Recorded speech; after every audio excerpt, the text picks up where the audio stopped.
Hello, I am a University of Minnesota faculty member and an alum. 35 years ago, as a new Minnesota PhD, I went down to Carleton to start my teaching career. The chemistry laboratory facilities were, at that time, much worse than those in the state's high schools.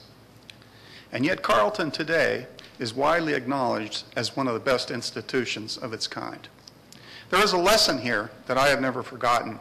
People, not buildings, are what makes an institution excellent.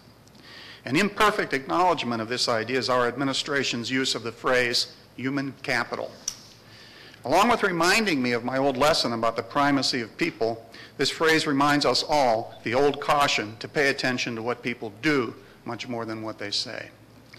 In the matter of the Bell Museum, the new biomedical research buildings, Moore U Park, and modifications of the Regents scholarships, the administration asks sacrifices of us. But while it asks others to make sacrifices, the administration doesn't make its own.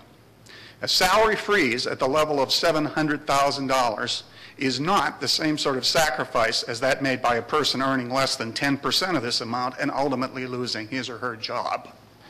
We all wish the best for our university, but many of us disagree with the current priorities of the administration and have been saying so for quite some time. This administration has ignored those of us who do not subscribe to the goal of being one of the top 3 public research universities in the world. People who think that we should be one of the best universities in the Big Ten have been called doubters by our president. This is disturbing. The following words are addressed directly and respectfully to the Regents. Your desire to support President Bruininks is admirable.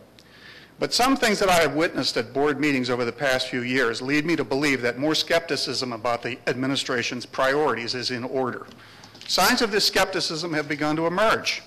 Last year, some of the regents dared suggest that perhaps there should be no alcohol in the stadium. I think they were right, but they were browbeaten by the stadium's proponent. One of the board regents has recently argued that cuts to employee tuition reimbursements are inappropriate. I hope the regents will be sensitive to the charges of elitism or arrogance that can readily be made for inappropriate financial requests to the state legislature. We share a common goal, an excellent university, but our priorities should recognize the primary importance of people as fundamental to our land-grant mission. Our fellow citizens must be convinced that this is so. Only then will we be able to make our shared goal of excellence a reality. Thank you for the opportunity to make this statement. Thank you. Martin Sampson.